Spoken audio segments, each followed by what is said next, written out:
All right.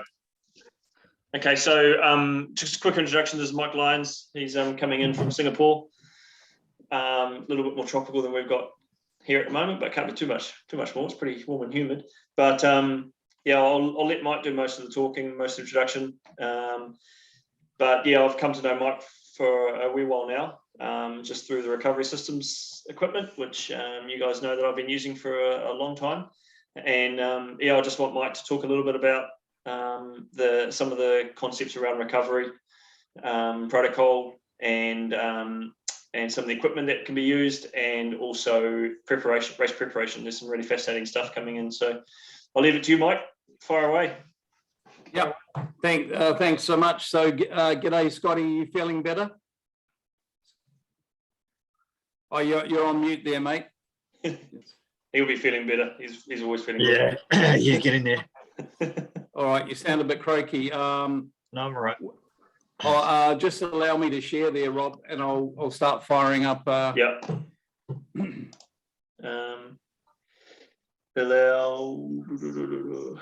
I'll make host. Yeah.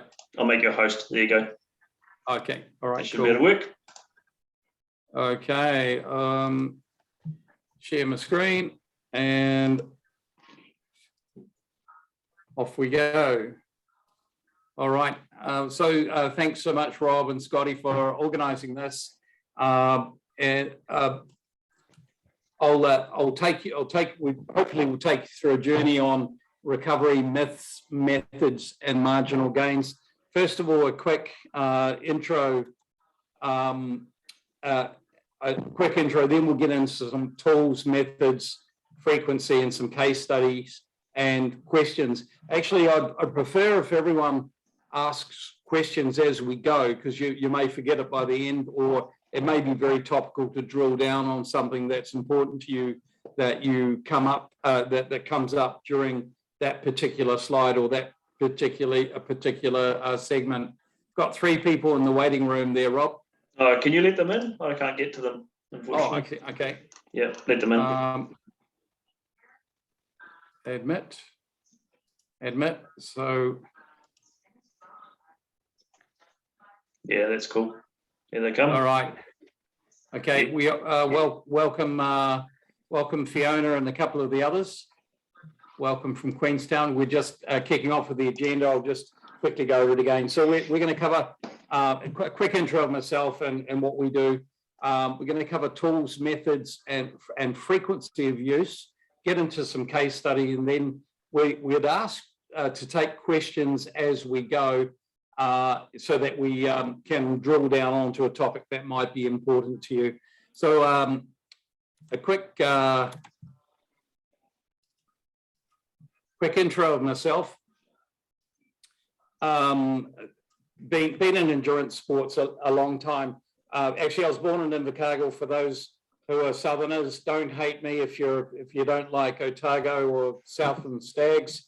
Long time in endurance sport, mostly from a cycling point of view. I grew up predominantly in Christchurch, so I have a fair bit of bike riding experience with the Hallsville Avon Club back there in the early 90s. I've been overseas since around the mid-90s, mostly in Singapore, and also I have around close to 10 years or 10,000 hours of coaching. I'm an ITU level 2 coach, also represented New Zealand age group. I've described myself as an accidental swimmer, somebody who floats really well in the water because of skinny legs and big chest. So I ended up being an okay swimmer and not a bad bike rider and an average runner. So yeah, put together a few good races here and there. So I had quite a long experience in both bike riding and multi-sport before morphing into coaching. The question I asked during my time as an athlete and as a coach was, I knew that most people couldn't train any more than they actually had reached a capacity for their training, but a lot of folks weren't recovering properly. So I went on a journey around about 9 years ago of exploring what was available, what was accessible from recovery tools, methods, and so on. And a lot of that, plus the feedback and learnings from working with a whole lot of different sports and different groups, have come into hopefully what are useful tips in this presentation. Okay, a little bit of my professional background. Aside from the endurance sport, I spent 30 years in Meditech. We do a lot of content creation, of which we're doing today. So, and mostly profiling our partners like Foot Traffic and others to cover this very important topic of recovery. So even locally here in our headquarters, which is in Singapore, we present to the fitness industry on recovery, as well as the national sporting team. So we did a session with the Singapore Olympic team in preparation for the Japan Olympics to teach them on various aspects of recovery. Yeah, here we are, CEO and brand owner of Recovery Systems. We're just about to cross over into our 7th year. So we do 3 things. The first is athlete recovery, the second is healthy aging, and the third is the management of chronic pain and long-term illness. So at certain times of our life cycle, we're going to be one or two of these, hopefully not the third one, but suffice to say, this covers pretty much the life cycle of human beings. So even healthy aging, you tend to associate with people like me with grey hair, and someone who's 63 years old, which is myself. However, healthy aging could actually apply to someone in their 20s that either through injury, accident, or genetic disposition have an issue that is aging them prematurely. So healthy aging can cross over through the generations, so it's very important. Not in the least of which is brain health, because as we hopefully will, as our bodies age in a better state, as we learn how to handle the whole stimulus of training and recovery, we also need to be really mindful of brain health as well. So hopefully we'll cover some tips on that as we go. Just a bit of a snapshot of who our customers are. And the important thing about this slide is that it's been amazing to have been exposed to a whole lot of different sports. Most recent of which is we won the contract to supply this year's Women's Rugby World Cup in New Zealand, which is really cool. We supplied the Rugby World Cup in Japan. We've got a fair bit of rugby here. We've had a contract with New Zealand Rugby around their under 21 selection tournament. So typically we do that to support our New Zealand reseller and agent, Wengler Sport.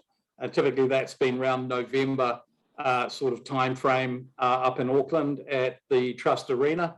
Of course, the last 2 years that's not been possible. So there's a whole bunch of other sports in here. The most topical of which is the Winter Olympic Team or High Performance Sport New Zealand. So we've got some athletes currently in Beijing competing in the Paralympian sport who are using our gear. So shout out to Adam Hall, who yesterday won the bronze medal, following up the previous Olympics where he won a gold medal. So great stuff coming out of the whole Olympic team, and including some folks that we know and support as well. So, and speaking of Adam, Adam's one of our gold medalists. So none of these guys are actually sponsored or paid to use our products, nor are the world champions, of which you can see 3 Kiwis down the bottom. So no guesses who this is. Lima Sopoaga. Dougal's very well known to lots of folks. Courtney Duncan, who we've had an association with for around 3 years now. So great to see them really excelling on the world stage, and great to be contributing to something that's important, their recovery in these different sports, very important aspect of their performance. World #1 badminton player up here, who is one of our locals here in Singapore, marathon runner, vertical marathon runner, Susie Walsham, and so on. We're across lots of different clubs. This has been great feedback for us across a lot of not only multi-sport, but right into the Spartan world and a whole lot of emerging sports, if you like, that really combine different aspects of multi-sport down to singular sports like cycling, ultra running, and so on.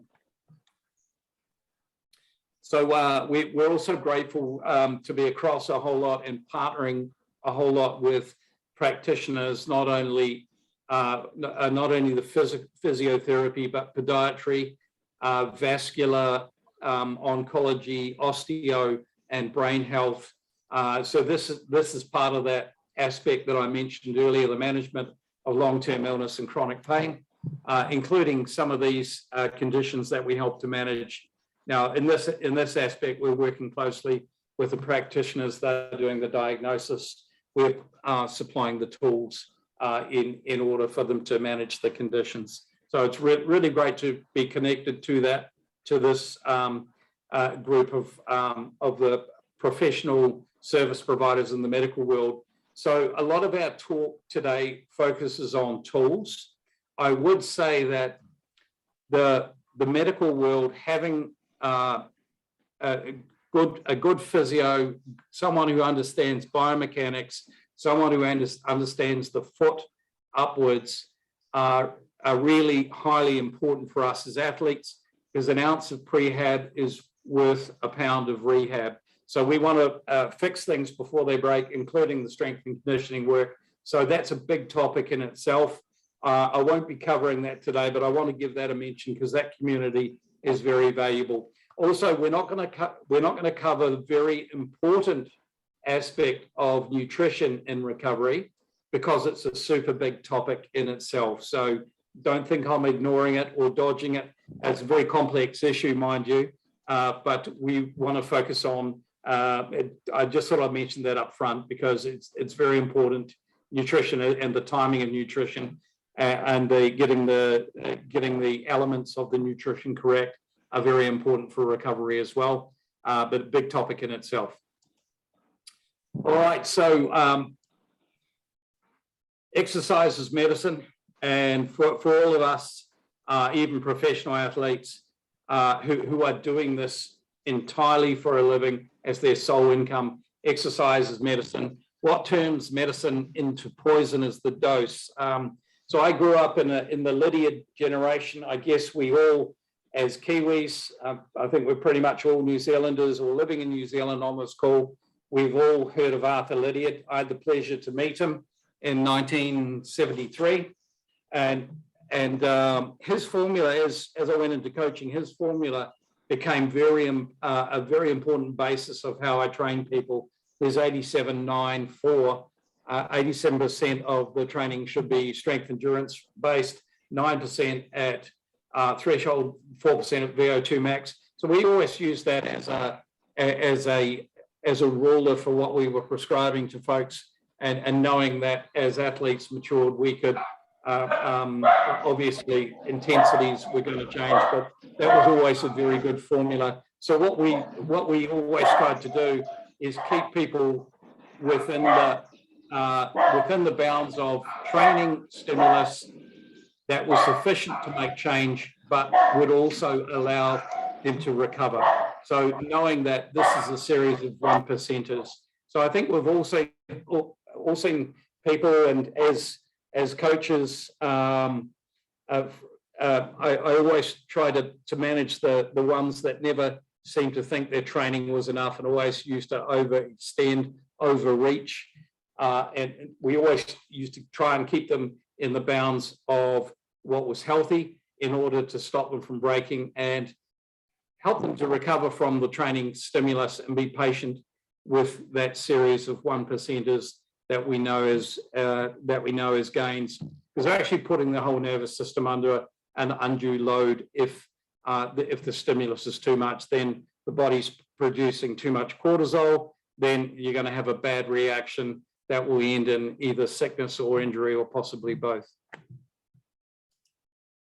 So I want to cover in the next session, in the next segment, sleep, tools for recovery, the frequency of their use, and some methods that I hope you'll find useful.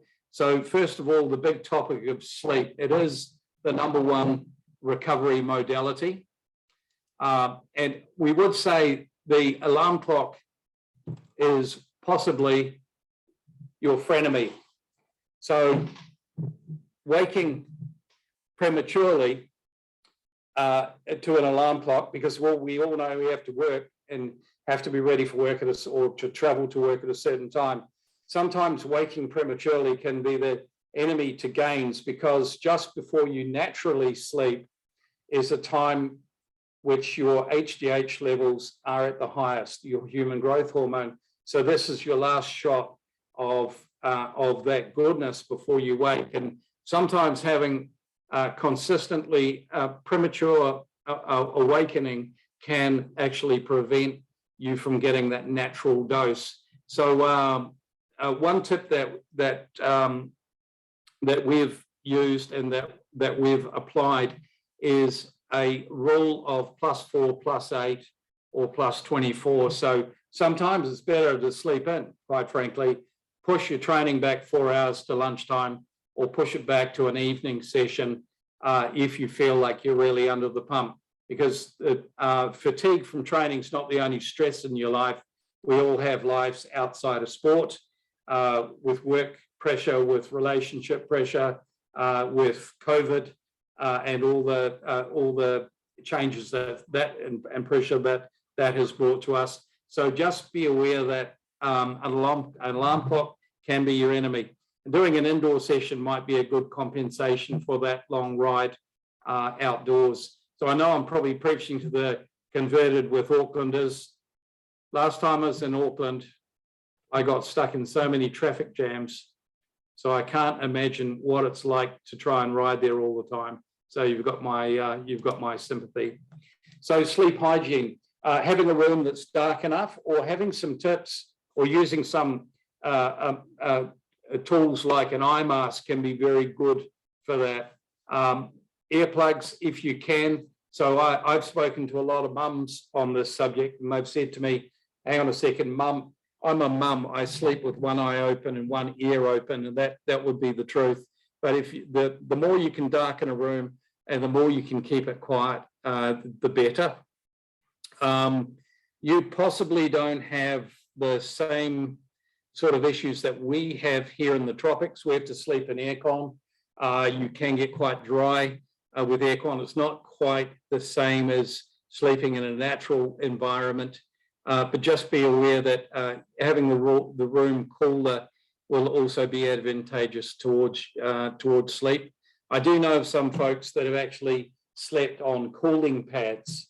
So a cooling pad is like a mini waterbed layer on top of your bed that will then control the temperature. That's one way of possibly doing it. There's lots of different ways, but yeah, maintaining a cool temperature and a quiet and dark room as possible. Of course, we all know that the enemy to sleep sometimes can be the iPad, or looking at your phone. If you wake for a bio break in the middle of the night and you start looking at your phone, at email and so on, that can be a real deterrent to actually getting back to sleep. So just be aware that these things all add up, and it can be the enemy to you recovering properly from training and locking in gains. Yep, muscles grow when you sleep. It's not when you stimulate them. It's only when that recovery occurs that the gains will actually lock in. So parasympathetic system. So muscle pain is not the muscle, it's actually your nervous system responding. And proper recovery is required because that starts a chain reaction to release growth hormones and all the repair process, all the nerve regeneration, and ultimately the gains will occur. So this is obviously, we talked about overtraining earlier. Putting your nervous system into shock all the time will actually block that from happening. quite likely you're not going to be able to sleep properly. And to the next point, monitoring sleep is a real asset. I think a lot of us have devices, various devices. We could probably name a few like Garmin, Suunto, Fitbit, Huawei, Samsung, Apple, that are going to give you some data on your sleep. So the key thing here is to look at the duration of sleep, not only the duration, but the percentage of deep sleep, light sleep, and REM sleep. I don't think there's any perfect formula for numbers, but you should be at least 25% REM, 25% deep sleep, and then the balance should be light sleep. And look for the number of bio breaks that you might be having. Awaking 2 times, up to 2 times is okay. Beyond that, you might want to look at your hydration or look at what the disturbance was and try and limit that off. I'm going to pause for any questions that might come up on this big topic. Rob, do you want to throw something in case everyone's a little bit shy? Yeah, I just think that topic of sleep is so important, and a lot of people just consider, because their eyes are shut and their brain's on the wind down, that they're not actually benefiting from it because they're not actually out exercising. But like Mike said, it is such an important part of our recovery and our preparation for our training. So don't underestimate the importance of that. And I haven't heard that 4-8-24 rule before, and I think it's actually really valid. And most of you probably already follow that rule, but don't realise that, because it's actually kind of a subconscious thing anyway. Oh, I don't feel that good. I'll have to take a little bit slower. You start up 4 hours later. So that's a really smart way to word it, though. So keep that one in mind, guys. It's that's quite neat. I might steal that one off your mic if I can borrow. Yeah, no worries. I used to love it because I used to coach a lot of type A athletes. I think you probably know who you are out there. And I used to love it when they'd message me saying in the morning, saying, "Coach, I'm going to push my session back." I'd give them a round of applause, because this is exactly listening to your body. This is exercise intelligence. Or it may be that they were going to have a grueling run and they turned it into a swim instead. Perfect. That's just perfect. So I used to give them a round of applause, knowing that they were teaching themselves demonstrating a very important principle in understanding their bodies. All right, cool. Thanks for that, Rob. All right, so yeah, track, measure, and improve. So we'll do a bit of a deeper dive into sleep a little later.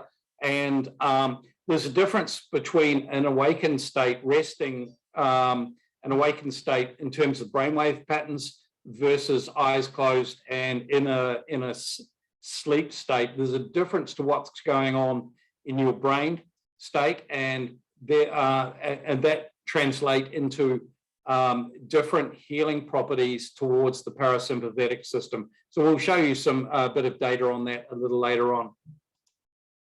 Okay, so let's take a look at some tools, some commonly used tools, and some tools that may be interesting. And by all means, I could have put like 10 slides on this, but I kept it to some fairly common ones. If anyone has any they want to ask about or talk about, then by all means, please ask a question.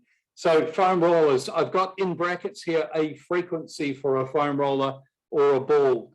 The frequency is a suggested one, and we could argue and debate that, hey, you should be using them more often or less often, but really a foam roller and a ball, in my view, should be used when you're recovered, because the chief goal in using it is return of range of motion.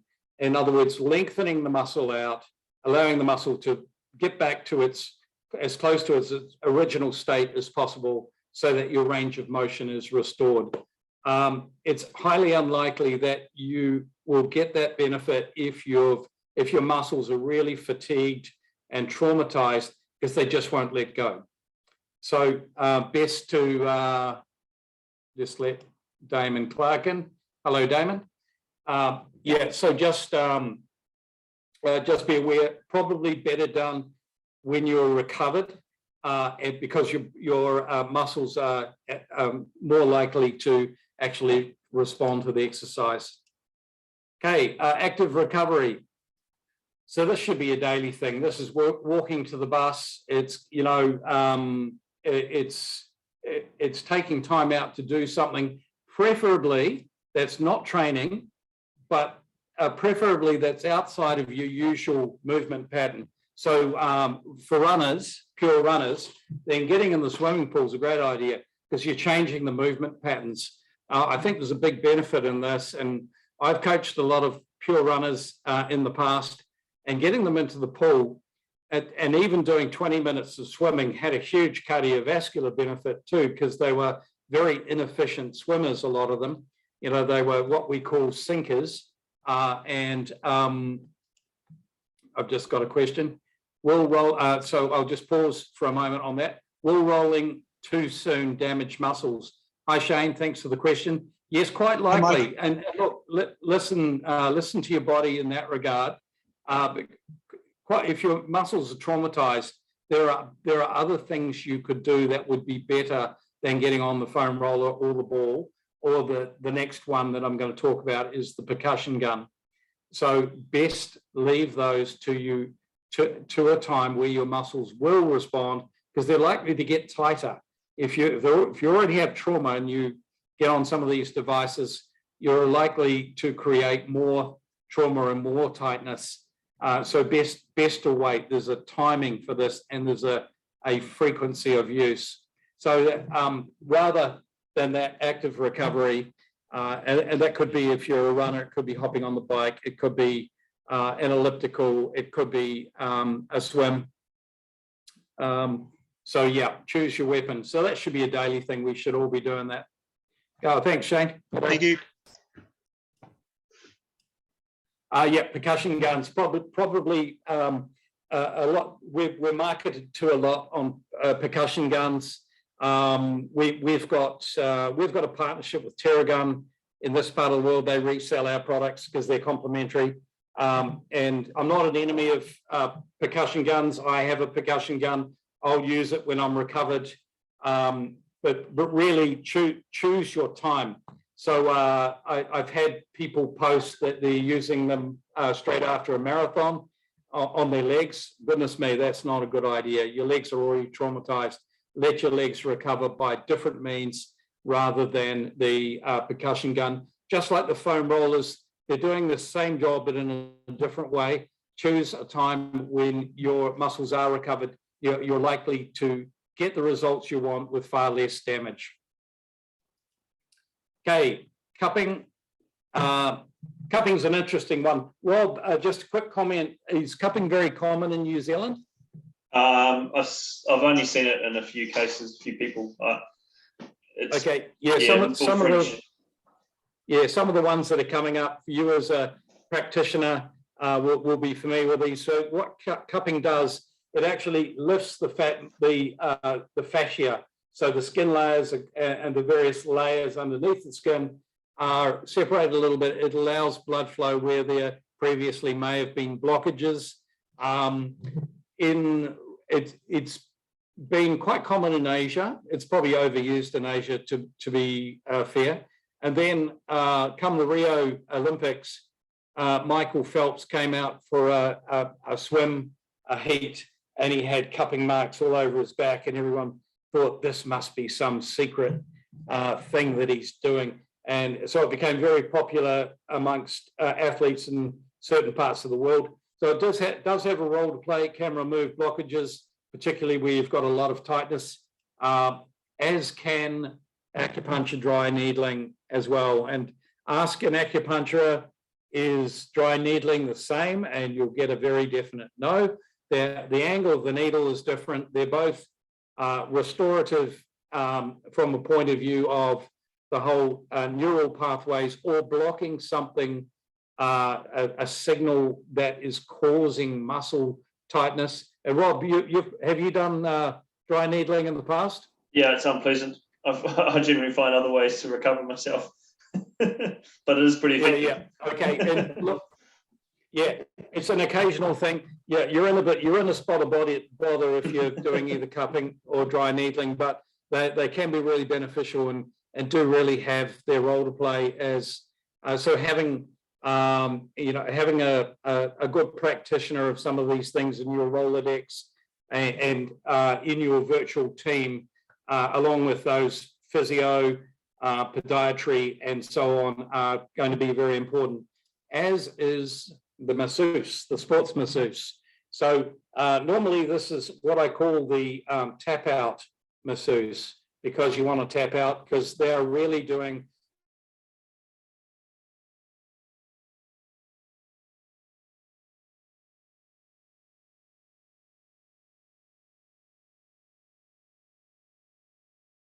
it's a good thing to factor in on a deloading week, and knowing that this is a restorative process. This is a restorative process. You're probably going to take a step back. You're going to be worse for a couple of days, but it is entirely necessary, because most of the things that we're doing in our sports are very repetitive movement patterns, and therefore you'll get shortening, you'll get a certain amount of scarring because of the overuse. So very important to have a good masseuse in your armory.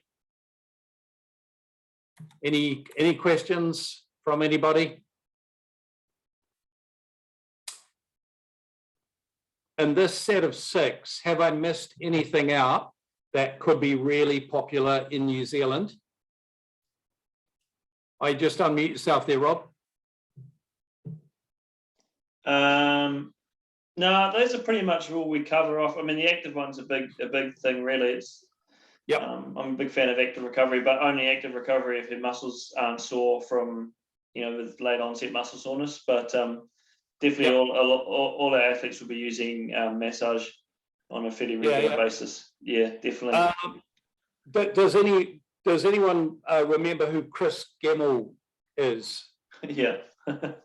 Yeah. Okay. Chris Gemmell and Bevan Doherty were, along with Hamish Carter, were in their era were some very good ITU athletes.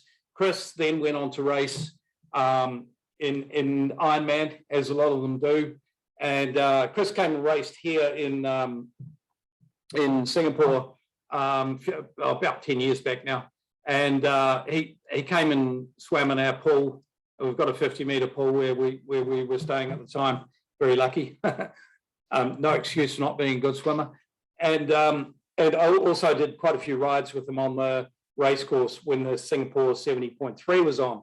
So he made a comment to me when we were out riding, "Mike, I like riding with you." "Oh, why is that, Chris? Is it my witty jokes and my personality?" "No, you ride the right speed. You know what a recovery ride looks like." And so the point he was trying to make is, quite often we go out there with our mates and it turns into a hammer session, and we've actually not been anywhere near what a recovery zone looks like. So we've actually probably put our recovery back rather than promote it forward. So I think having a sense of that and having the maturity amongst people that you train with to say, no, this is a recovery ride. So we're going to sit on either a speed, a heart rate, or even better, a wattage. A reference point for this part of the world, heart rate can be a lot higher than your effort because we've got heat and humidity to deal with. So, sitting on that 70% of your wattage, if you have it, or that comfortably uncomfortable, as we know and teach our athletes what that looks like to them. So, I thought that was very important coming from Chris. So that's, very, very much part of that. Treat active recovery as active recovery and don't junk train. Okay, the next topic is a very important one, myth busting ice. So I'll start this, and this could create a debate, and that's fine. So I'll start off by saying ice is for trauma. So we work with a lot of collision sports, rugby being, a big one, also fighting sports, MMA, football, which is not supposed to be collision sport, but there always is, particularly lower limbs. So ice is for trauma. Ice is to treat bruising or internal bleeding and to control pain. However, ice delays healing. So the first phase of healing when it comes to recovery is inflammation. If there's trauma, then we're actually treating it appropriately using ice, because we're not really worried so much about gains as such. We're worried, or we're focused on the whole internal bleeding control and pain relief. So totally ice baths for rugby players where there's been collisions, totally appropriate. And in this part of the world where it's quite hot, using ice to bring core body temperature down, particularly in a tournament, is quite important. And quite often in multi-sport races, there'll be ice, an ice bath or a swimming pool with ice in it. Quite appropriate to bring people's core temperature down first. So I hope that gives you a little bit of a summary on ice. Contrast therapy, on the other hand, is different, because ice is a lot colder than the cold aspect of contrast therapy, which is hot and cold. Contrast therapy can be really beneficial. So I would illustrate contrast therapy by saying my New Zealand home is in the Otago Peninsula. We're on the harbour. Contrast therapy to me is getting in the water because it's 12 degrees and then having a shower and maybe repeating that process, maybe 10 minutes. So that's quite beneficial to closing capillaries up, opening them up again, and promoting that healing process or that elimination process, which would be the first aspect. So quite different to ice, though.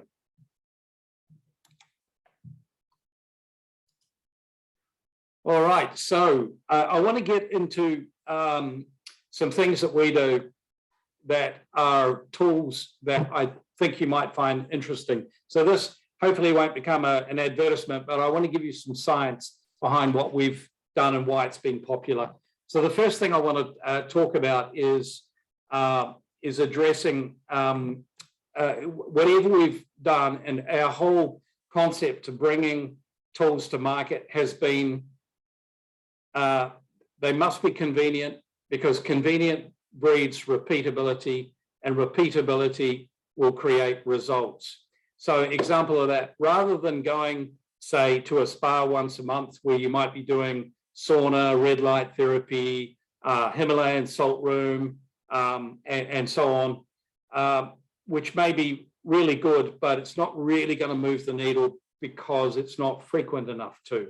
So rather than that, we looked at whatever we do, we bring into a form factor that's convenient either for travel or for use at home, for portability, for use pitch side. So I've seen some social media in New Zealand, Rob, with some of your team using it before rides, using it in the great outdoors before a run. So this is a good example of convenience. I've used it in the deck of a car before a race. Oh, exactly. So good point. Thanks for reminding me. So you spent 8 minutes on the boots before a race, right? Yep, bike race. So yeah. tell us the strategy behind that. Oh, well, it was raining, and I knew that I just didn't want to get wet and cold before the start, and the start was right next to where we were based. So I just spent 8 minutes in the boots and literally got out of the car, put my shoes on, and rode to the start line. And we were into it 2 or 3 minutes later, yep. And it was great. Legs felt flushed, and yeah, cool, no problem. So 8 minutes. I'll show you some data on this in a few slides' time. But basically, that's a great biohack for a warm up. It doesn't include the joint mobilization, but it's a great biohack, and I'll show you some data on what that looks like in a few slides' time. So yeah, great. Thanks for that illustration, Rob. First thing I want to talk about is biomats. It's something you may not heard of before. So what a biomat does is focus on cell nerve regeneration, metabolic health, collagen production, detoxification, mental health, and sleep. So let's go into the reasons why, and the reasons why we did this. We looked at the attributes of red light therapy, of a sauna, of negative ion therapy, contrast therapy, and pulse electric magnetic therapy. And I'll go into what each of these are in a minute or two. We looked at those, and we said to ourselves, we set ourselves the goal of bringing to market something that included all of this in a form factor that could be used daily conveniently. So that's where our Biomats came from. They have these 5 technologies, including heat, embedded in them for the following benefits. Let's go through each of them. First of all, PEMF. We've got a little science experiment going on here with a Perspex tube that's got a bit of metal, and you can see the piece of metal dancing around. It's because of the magnetic fields. So the magnetic fields were discovered by Nikola Tesla, not Elon Musk, not that Tesla, but Nikola Tesla discovered that certain frequencies of magnetic fields are very restorative to the human body in bringing back our electrical system, because the human body, all the cellular and nerve transactions are all electrical impulses. So this is very restorative. It's anti-inflammatory. It's used to treat both body and brain, restores, as I mentioned, the body's natural circuitry, and it's been a great benefit in relieving depression. So if you look up PEMF on Google, you'll have pages and pages of it, and it will relate to things like PTSD, autism, ASD, multiple sclerosis, sleep disorders, and so on. So it's definitely helping on that angle, as a lot of these elements all lead to sleep improvements too, by the way. However, that's been clinically validated for years. So let's take a look at red light therapy and what it does. So red light therapy is low heat laser that penetrates into the body, a bit like the magnetic frequencies. It's going up to 20 centimeters into the body. When the laser, low heat laser, comes in contact with cells, it activates dormant cells, in particular the mitochondria. So what's mitochondria do for us? It produces ATP. What's ATP? It's the basis of energy. So the byproduct of that is triggering cell growth, repair. It's boosting collagen production. And whenever I've got ladies on the call, and I mention collagen, they look very interested in it. It's not just your face and your skin. It's everything from cell membrane to soft tissue. So it's very important. The other aspect of red light therapy that is very beneficial for countries that have a true winter and lack of daylight is that it relieves SAD. SAD is seasonal associated disorder. Essentially, the red light therapy is giving us a boost of what the sunshine does. And that's been used to treat depression, but also highly beneficial for us as athletes that, go to work in the middle of New Zealand winter where the sun gets up at 8:45, goes down at 4:30, and you hardly see enough and have enough sun during the day at certain parts of the year. All right, so let's look at the 3 other elements that are in the mat. Infrared's been used in the medical world for years. You may have been to the physio and he puts an infrared lamp on your knee or your ankle or whatever needs treating, and that's to promote healing and repair. It strengthens the cardiovascular system and also modulates sleep patterns. Negative ion therapy may be something new to you. So the mats, negative ions naturally, if you are around the ocean, around crashing waves, that's the highest level of negative ions in nature.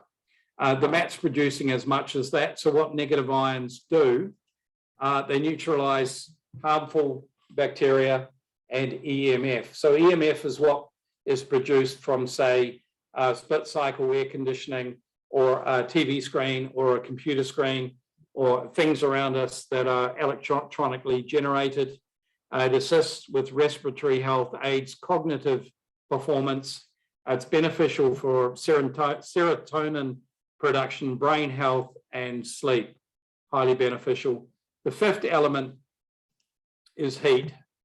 So the heat interacts with all the elements that are in the mat. It assists collagen production and collagen laydown. In other words, the absorption of collagen into where it needs to be. It relieves joint stiffness, and it assists sleep.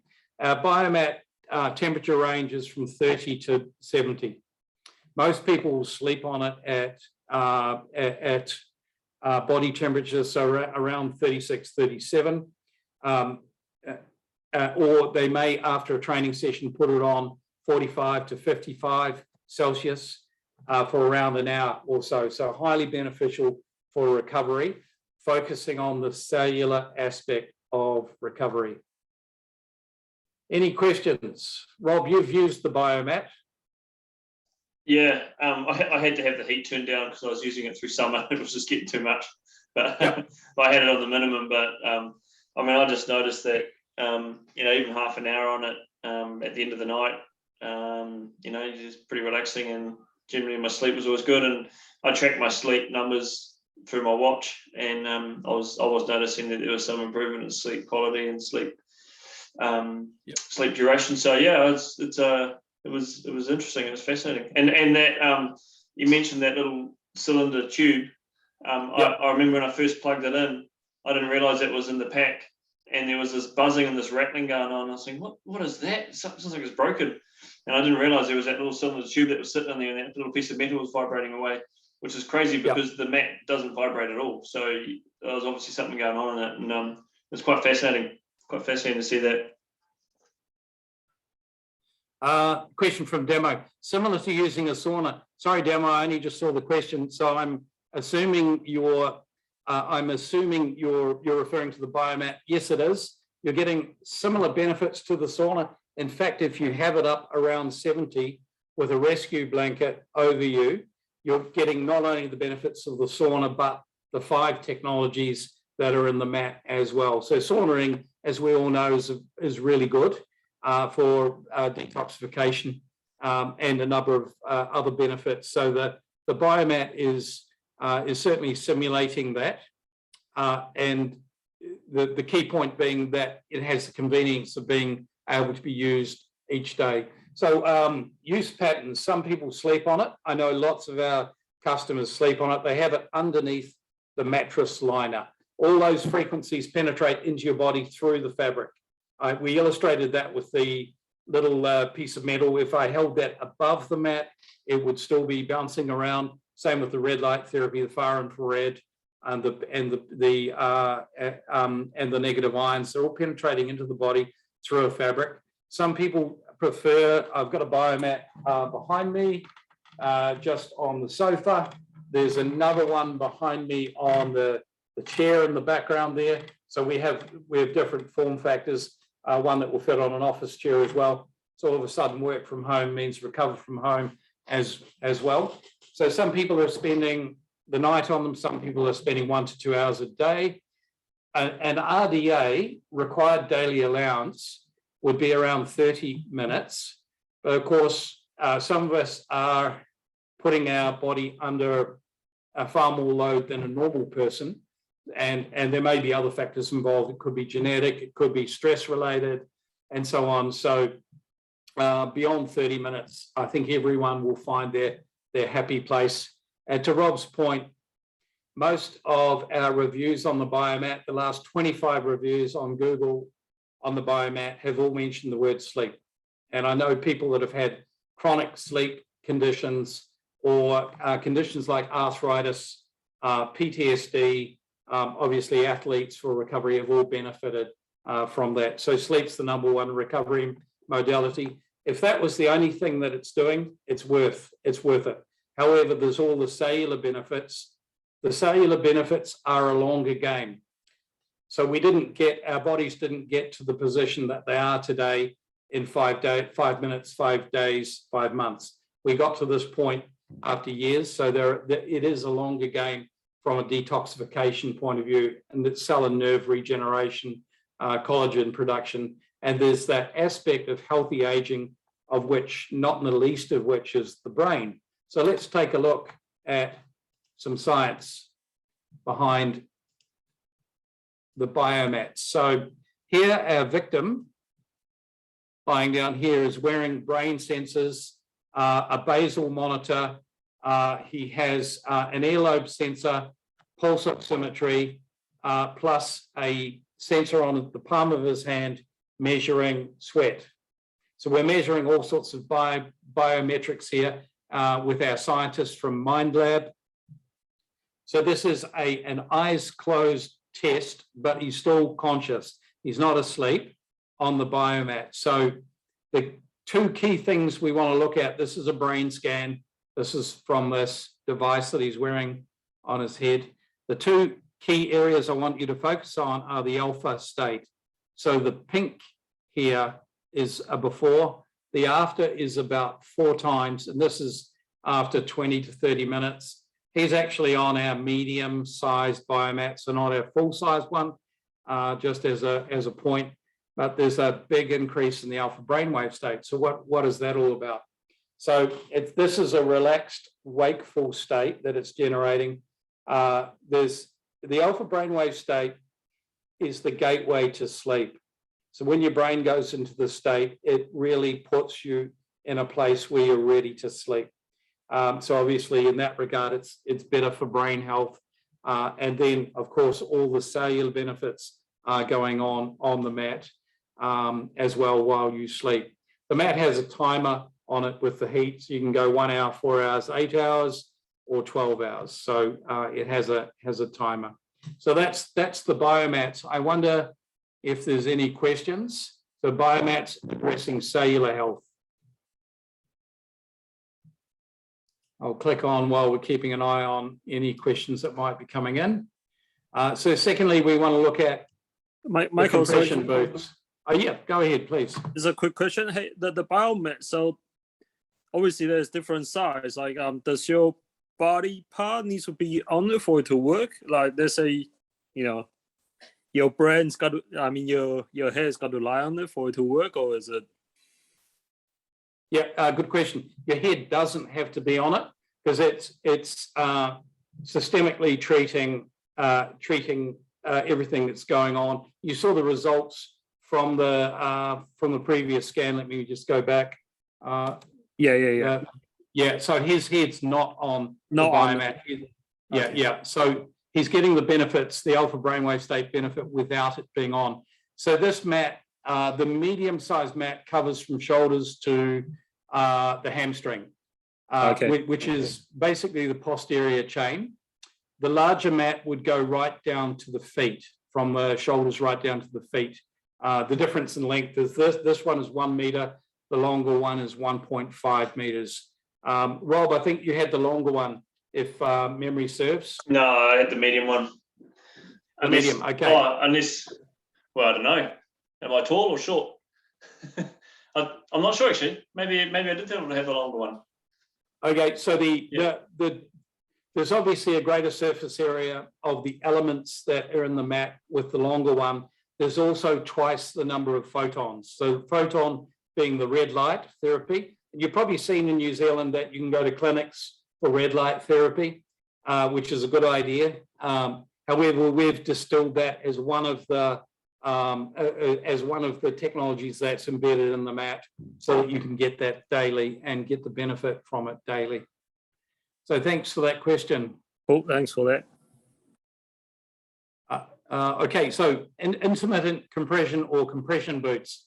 So I'll just go into this briefly in comparison to a compression sock. So compression socks are a static or a passive type of compression at around 6 to 20 mmHg of pressure, whereas the compression boots are active, so it's squeezing from the foot upwards up towards the groin, so it's moving the blood flow into the filtration area, the lymphatic area, where bad stuff is extracted out, then when it releases, because there's a squeeze and release motion, all the good stuff's coming back to speed up the healing, recovery, and gain. So this is doing from a circulation or circulatory point of view what the Biomat is doing from a cellular point of view.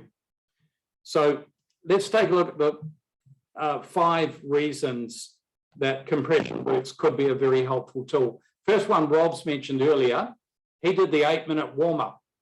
So 8 minutes on the compression boots, and here this graph, by the way, is using a muscle oxygen sensor, which is connected to the thigh. So we're measuring SMO or muscle oxygen. I'm just trying to find it just quickly. Gladys tidied up in here. I can't find a thing now. It's measuring SMO, muscle oxygen levels. And in 8 minutes on the boots, we've pushed the muscle oxygen level up beyond the point that it would normally take 30 to 40 minutes. So there's a far lower metabolic cost to doing this than to going out and riding for 30 to 40 minutes, say pre-time trial, pre-duathlon, pre-Swift race. This is a much lower metabolic cost to doing it. You still need to do some joint mobilization, particularly if there's more biomechanics like running involved, but this is putting you in a real state of readiness at a low cost. So even beyond that 8 minutes, there's a gradual increase in the SMO, and there's also an activation of the parasympathetic system. I'll show you some science on that in a little while. So the second is recovery and sleep, second and third. So first is warm up, recovery and sleep. So we know that training makes you worse. It's only when you recover do you get the super compensation. So this is mimicking our body's natural process of the elimination and the delivery back of the nutrients to speed up the healing, recovery, and ultimately the gains, not the least of which is the nervous system, the parasympathetic system. And here's some data. This time we did a slightly different test, eyes open. By the way, our subject, I forgot to mention earlier, is a professional boxer. Here in this part of the world, he's a title holder with testing courtesy of MindLab. Slightly different profile here.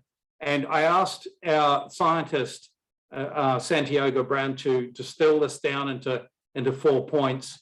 So we noticed a real decrease on the right-hand side in the delta, theta, and alpha state, reduction in brain fatigue. So rather than having a million things going on in your mind, better focus, less distraction, optimized processing speed. So this for a boxer or a performance athlete, decision-making under stress is very important. Better brain health, and the additional benefit is it also puts people into a rested state, ready for sleep. Rob, quick question for you. Did you ever fall asleep when you were on the pants? Oh, all the time. Yeah. All the time. So 100%. when we would, so you just noticed getting sleepier and sleepier? Yeah. And I would try, initially I would try and fight it because I think it was a sign of weakness. And then I realized that it's not, and actually it's a sign of benefit. So I just fell asleep. That's a true Kiwi attitude right there. Yeah. So we've done lots of recovery lounges at races in this part of the world, everything from Ironman to ultra to stage races and cycling, and everyone would come in after the race and dying to talk to their friend about how'd your race go? Tell me about that hill. What did you think of the water today? And blah blah blah. 5 minutes later, they're fast asleep, every one of them. So quite a typical phenomenon. So it is in a different way with a different brain pattern in terms of its benefits, doing something highly beneficial towards sleep. So the next is rehab. So I mentioned earlier ice, and I'm not a big, it's not like I'm a big enemy of ice, but it's appropriate in certain areas. So you can combine ice inside the boots. So for example, a gel pack around an injured knee, for example, or a hamstring, and then combine that with the pressure, have the pressure down nice and low. So you're getting ICT, ice compression therapy. So, yeah, really important aspect of recovery if things happen to go wrong. And sooner or later, we, inevitably, as athletes, we're going to encounter that. Hopefully, not very often, but it's good to know that that aspect is important. The other thing that I hope we encounter more is travel. It's been really missing, and getting off to key races. There's Dougal. Dougal used to message me when he had reached China for a multi-sport race and said, "Oh my God, the boots saved me. I was using them on the plane." And normally Dougal gets cankles. Cankles are huge swelling that manifests itself in the lower limb. And for a lot of people, it can manifest themselves everywhere.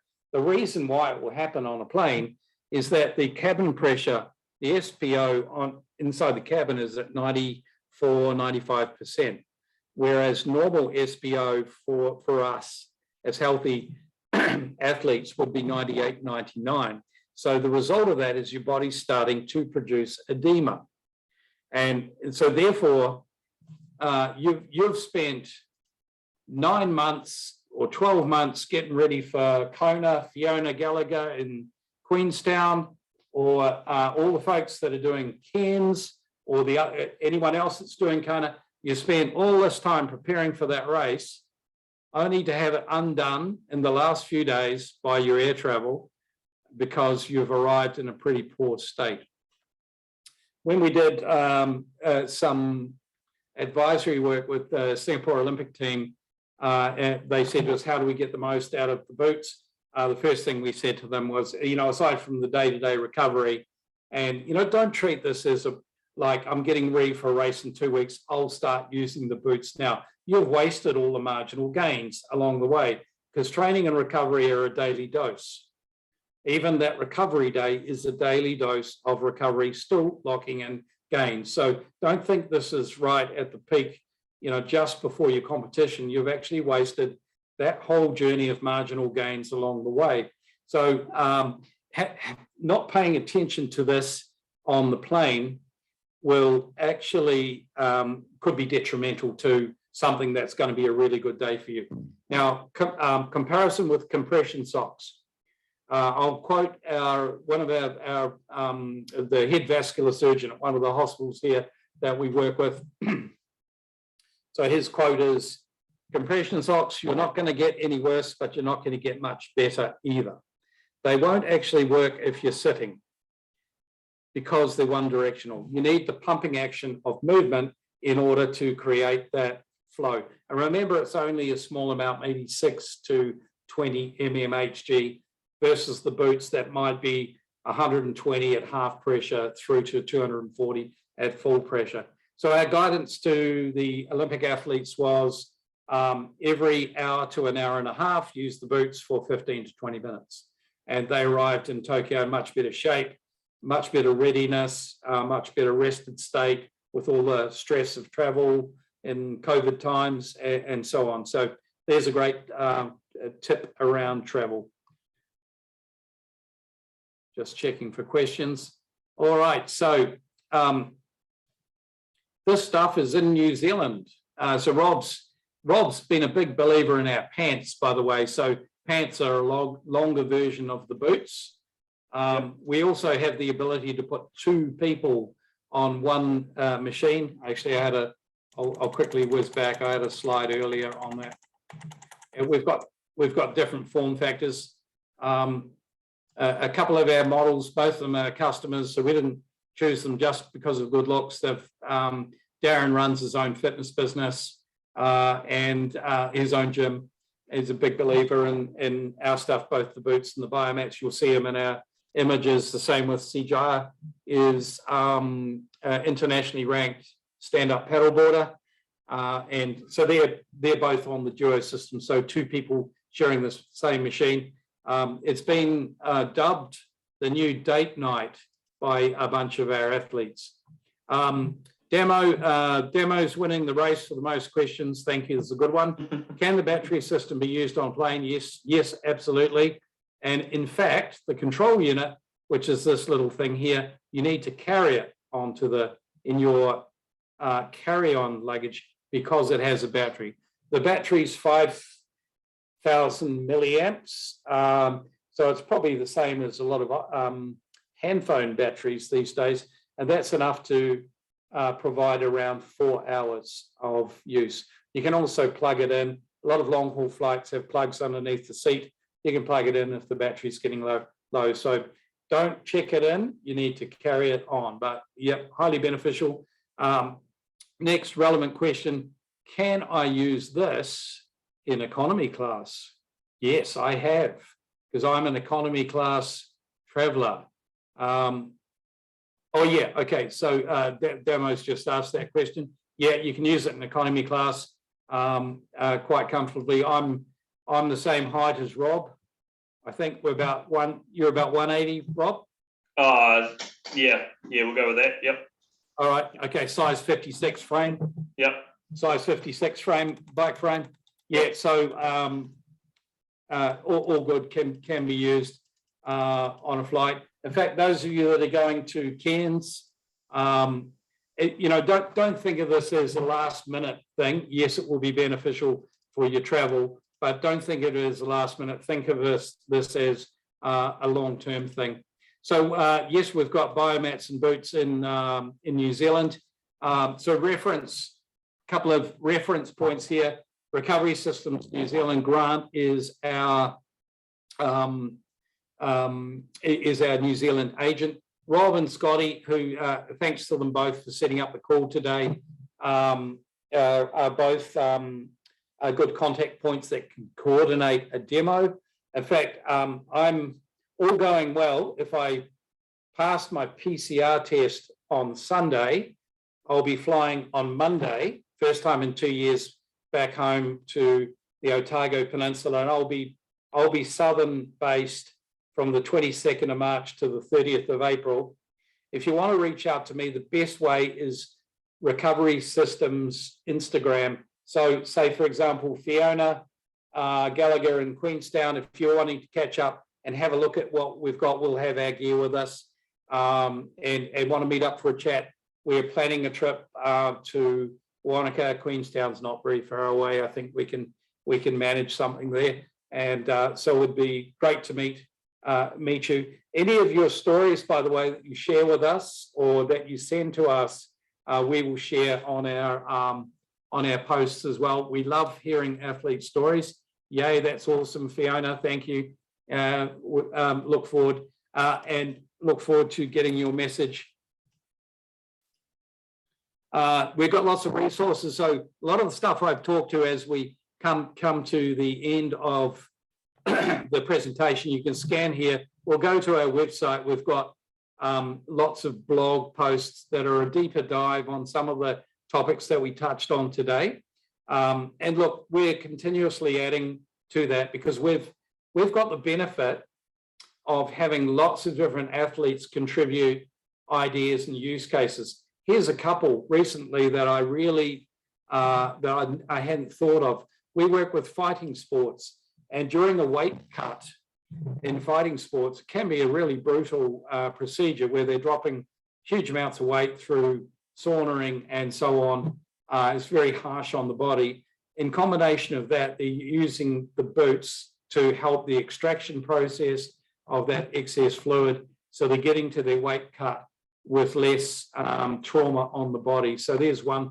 The other one recently that we had, I've got a few lady personal trainers who said to me they coach ladies that have had trauma.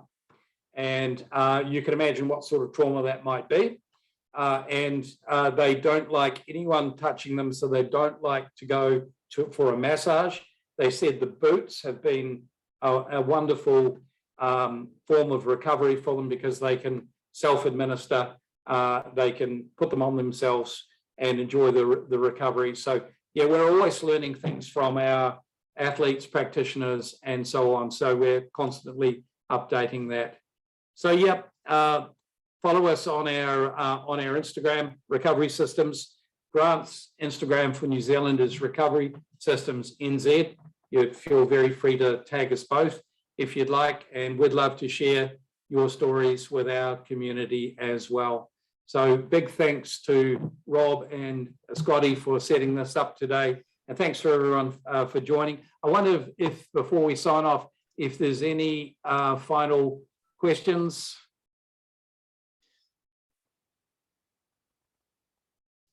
And I don't think there are. So actually, Mike, I do have one. Yep, go ahead, please. I guess your own comfort levels will dictate it, but I imagine there would be damage if you try and get the compression too high in the boots. I've often wondered, like, how high? Like, do you just go to comfort, or do you go beyond the point of pain? Yeah, that's a very good point. So our boots are quite powerful. There's a reason for it. That's a very good point. Everyone finds their happy place. So if we go backwards a few slides here, everyone finds their happy place. If I ask, we advise people to go on 6 to 8. The maximum is level 16. If you look at what we do versus others, it's a bit like our control unit is powerful, and people should be within their comfort zone with it and not try and overdrive things. If you look at what we do, we have the ability, it's a bit like you've got a big boat to tow, but you don't tow the boat all the time. So you need a tow ball, but you need an engine that is sufficient capacity to actually tow something. So it's not a Toyota Altis towing a 2-ton boat. It's actually something that's powerful enough to drive, say, 2 people here, or drive the pants cuff. This is a very big cuff. It has a very high air volume. So Rob, you probably would have noticed if you're on the legs, you were probably on around about 50%. If you're on the pants, you might have been on a bit more. Yeah, my calves are a bit skinny, so I can get my calves, normally do them. If I isolate just the calves, I'm normally about 14 or 15, but if I'm doing just general full length legs, I'm normally about 9. I don't often go higher than that, but that's on that compression, on that setting C, B or C. Okay. Yeah. So just a point raised from Demos just said he taps out at 6. Nikki uses it on 9. There's not any right and wrong in all that. Personally, I find 8 is a happy place for me on the legs. The pants I go up to around 12. Scotty Yang goes legs around 12, pants around 16. So there's not a right and wrong in this. We shouldn't overdrive it. Just be comfortably uncomfortable. Some athletes, as we know, think more is better. In this case, it's not really. Be comfortably uncomfortable. Okay, so a question from Dami. The pants size, the pants is a universal fit. It'll fit up to 112 waist. We've had some very small people on it, and the way we accommodate smaller people is that we've got 4 recovery modes. So most people are on B or C. So B or C is a sequential movement from the foot upwards. C does a little bit of pulsing, so it's a little variation along the way. D turns everything on at once and then everything off. So it's quite a more assertive way of treating. It's good for warm-up, actually. We've found a lot of feedback from athletes. They like D for warm-up. So I've had a 45-kilo person from this part of the world on our shorts, for example, using mode D, and that worked really well for them. So, cool. All right, so do reach out to Scotty or Rob. They'll be coordinating, or Grant. They'll be coordinating demos. I'll be meeting with Grant when I'm in New Zealand. I think we're going to release some more biomats. We'll release the smaller ones so we can get them around the place for people to try. Rob, if we maybe focus on your team, maybe if that's okay, I'll coordinate that with Grant. Sure. I hope to be in Auckland because we won the Rugby World Cup. I hope we hope to meet with World Rugby, our boss for the tournament, up in Auckland. So I may be there in October, or possibly if New Zealand Rugby are having the selection tournament, which they call Ignite Sevens, again in November, we hope to be back for that. So anyone who's Auckland based, by all means, anyone that's using the cups like Demo, Scotty and so on, please tag us on your post. We'll share your stories, any comments you want us to share, or any feedback that you want to give us. We'd be delighted to hear from you.